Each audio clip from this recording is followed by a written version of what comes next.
ಗುಂಡ್ಲುಪೇಟೆ ಪಟ್ಟಣವು ಚಾಮರಾಜನಗರ ಜಿಲ್ಲೆಯ ತಾಲೂಕು ಕೇಂದ್ರವಾಗಿದ್ದು 2011ರ ಜನಗಣತಿಯ ಪ್ರಕಾರ ಜನಸಂಖ್ಯೆಯು 28,105 ಇದ್ದು ಪ್ರಸ್ತುತ ಜನಸಂಖ್ಯೆಯು 34,000 ಇರುತ್ತದೆ. ಅಮೃತ್ 2.0 ಯೋಜನೆಯಡಿ ಗುಂಡ್ಲುಪೇಟೆ ಪಟ್ಟಣಕ್ಕೆ ಸುಧಾರಿತ ನೀರು ಸರಬರಾಜು ಯೋಜನೆಯ ಮೂಲಕ ದೇಬೂರು ಗ್ರಾಮದ ಕಬಿನಿ ನದಿ ಮೂಲದಿಂದ ನೀರನ್ನು ಜಾಕ್ವೆಲ್ ಕಮ್ ಪಂಪ್ ಹೌಸ್ ನವೀಕರಿಸಿ ಕಚ್ಚಾ ನೀರು ರೇಚಕ ಯಂತ್ರಗಳು ಮತ್ತು ಯಂತ್ರೋಪಕರಣಗಳನ್ನು ಅಳವಡಿಸಿ ಸಿಂಧುವಳ್ಳಿಯ ಜಲ ಶುದ್ಧೀಕರಣ ಘಟಕದ 457 ಮಿಲಿಮೀಟರ್ ವ್ಯಾಸದ 13.74 ಕಿಲೋಮೀಟರ್ ಎಂಎಸ್ ಕಚ್ಚಾ ನೀರು ಏರುಕೊಳವೆ ಮಾರ್ಗದ ಮೂಲಕ 15 ದಶಲಕ್ಷ ಮೀಟರ್ ಶುದ್ಧ ಕುಡಿಯುವ ನೀರನ್ನು ನಗರಕ್ಕೆ ಕೊಡುತ್ತಿದ್ದಾರೆ. ತಗಲೂರು ಬಳಿ ಹೊಸದಾಗಿ ನಿರ್ಮಿಸಿರುವ 15 ಲಕ್ಷ ಲೀಟರ್ ನೆಲಮಟ್ಟದ ಜಲಸಂಗ್ರಹಾಗಾರಕ್ಕೆ ಪಂಪ್ ಮಾಡಲಾಗುತ್ತಿದೆ.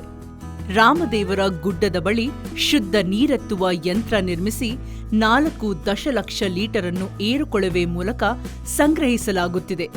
ಪಟ್ಟಣವನ್ನು 6 ವಲಯಗಳಾಗಿ ವಿಂಗಡಿಸಿ 7,500 ಸಂಖ್ಯೆ ಮನೆಗಳಿಗೆ ಹೊಸ ಮೀಟರ್ನೊಂದಿಗೆ ಗೃಹ ಸಂಪರ್ಕ ಅಳವಡಿಸಿ ವಾರದ 7 ದಿನಗಳು ನಿರಂತರವಾಗಿ ನೀರು ಸರಬರಾಜು ಮಾಡಲಾಗುತ್ತಿದೆ. ತೀರಾ ನೀರಿನ ಸಮಸ್ಯೆ ಗುಂಡ್ಲುಪೇಟೆಗೆ ಭಾರಿ ಅಗಾಧವಾಗಿತ್ತು.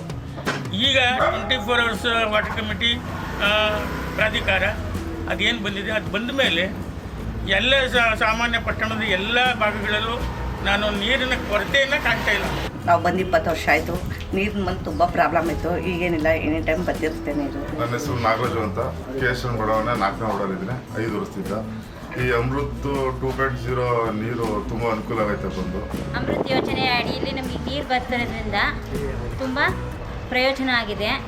ಮತ್ತು ಈ ಯೋಜನೆಯಿಂದ ಪ್ರತಿದಿನ ನೀರು ಬರ್ತಾ ಇದೆ. ಯಾಕಂದರೆ ಮೊದಲು ನೀರಿನ ಕ್ವಾಲಿಟಿಗೂ ಈಗ ಕ್ವಾಲಿಟಿಗೂ ನೋಡ್ಬೋದು. ಮೊದಲೆಲ್ಲ ಮಳೆ ಬಂತು ಅಂತಂದರೆ 2-3 ದಿನ ಒಂದೊಂದು ವಾರನೇ ಸಮಸ್ಯೆ ಆಗ್ತಾ ಇತ್ತು. ಇವಾಗ ಪರವಾಗಿಲ್ಲ, ಪ್ರತಿದಿನ ನೀರು ಬರ್ತದೆ. ಅದರಲ್ಲಿ 24 ಗಂಟೆ ಟೈಮ್ ನೀರು ಬರ್ತದೆ. ಈ ಯೋಜನೆಯಿಂದ ಎಲ್ಲರೂ ಒಳ್ಳೆಯದಾಗ್ತದೆ. ಮೊದಲು ಎಲ್ಲ ನೀರಿಗೆ ತುಂಬ ಕಷ್ಟ, ಈಗ ಪರವಾಗಿಲ್ಲ ನೀರು. ಅವಾಗೆಲ್ಲ ನೀರಿಗೆ ತುಂಬ ಕಷ್ಟ ಇತ್ತು. ಭಾಳ ಕಷ್ಟದಿಂದ ನೀರು ಎಲ್ಲ ಕಡೆನೂ ಹೋಗಿ ನೀರೆಲ್ಲನೂ ನಾವು ತರ್ತಾ ಇದ್ವಿ. ಭಾಳ ಕಷ್ಟ ಇತ್ತು ಅವಾಗೆಲ್ಲ. ಇವಾಗ ಇತ್ತೀಚೆಗೆ ಈ ಯೋಜನೆ ಆದಮೇಲೆ ನೀರಿಗೆ ಯಾವ ಸಮಸ್ಯೆನೂ ಇಲ್ಲ ಸರ್. ಉತ್ತಮವಾಗಿ ಸರಬರಾಜು ಆಗ್ತಾ ಇದೆ. ಆದರೆ ಇದೇ ರೀತಿ ಕಂಟಿನ್ಯೂ ಆಗಿ ಕೊನೆ ತನಕನೂ ಉಪಯೋಗ ಆಗಬೇಕು.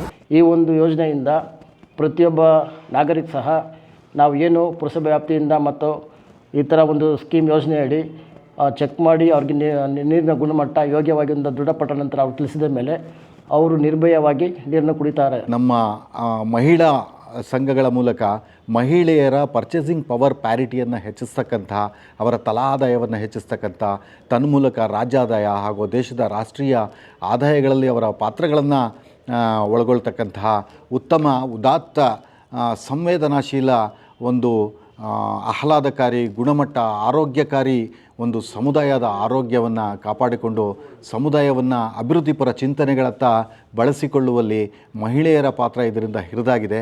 ಮೊದಲು ನೀರಿಗೆ ಭಾರಿ ತೊಂದರೆ ಇತ್ತು, ಈಗ ನೀರು ತೊಂದರೆ ಇಲ್ಲ, ತುಂಬ ಚೆನ್ನಾಗಿದೆ ಅಮೃತದಿಂದ. ನಾನು ಬಂದ ಹೊಸರಲ್ಲಿ ನೀರು ಸರಬರಾಜು ಸಮಸ್ಯೆ ಅಂದರೆ ವಿಪರೀತ ಇತ್ತು. ನಾನಿಲ್ಲಿಗೆ ವರ್ಗಾವಣೆ ಆದಾಗಲೇ ಎಲ್ಲರೂ ಗುಂಡ್ಲುಪೇಟೆಗೆ ಯಾಕೆ ಹೋಗ್ತಾ ಇದ್ದೀರಾ, ನೀರಿನ ಸಮಸ್ಯೆ ತುಂಬ ಅಂತಲೇ ಹೇಳ್ತಾಯಿದ್ರು.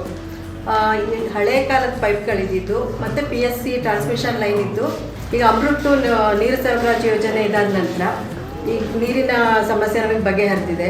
ಸಾರ್ವಜನಿಕರಲ್ಲಿ ಪ್ರತಿದಿನ ನೀರು ಪೂರೈಕೆಯ ವಿಶ್ವಾಸದೊಂದಿಗೆ ಶುದ್ಧ, ಸುರಕ್ಷಿತ ಹಾಗೂ ಉತ್ತಮ ಗುಣಮಟ್ಟದ ನೀರು ಪೂರೈಕೆಯ ಆತ್ಮವಿಶ್ವಾಸ ಮೂಡಿಸಲು ಜಲ ಶುದ್ಧೀಕರಣ ಘಟಕದಲ್ಲಿ ನೀರು ಸಂಸ್ಕರಣಾ ಪ್ರಮಾಣ ಹಾಗೂ ಗುಣಮಟ್ಟವನ್ನು ಆನ್ಲೈನ್ ಮಾನಿಟರಿಂಗ್ ಸಿಸ್ಟಮ್ ಮೂಲಕ ನಿರ್ವಹಿಸಲಾಗುತ್ತಿದೆ.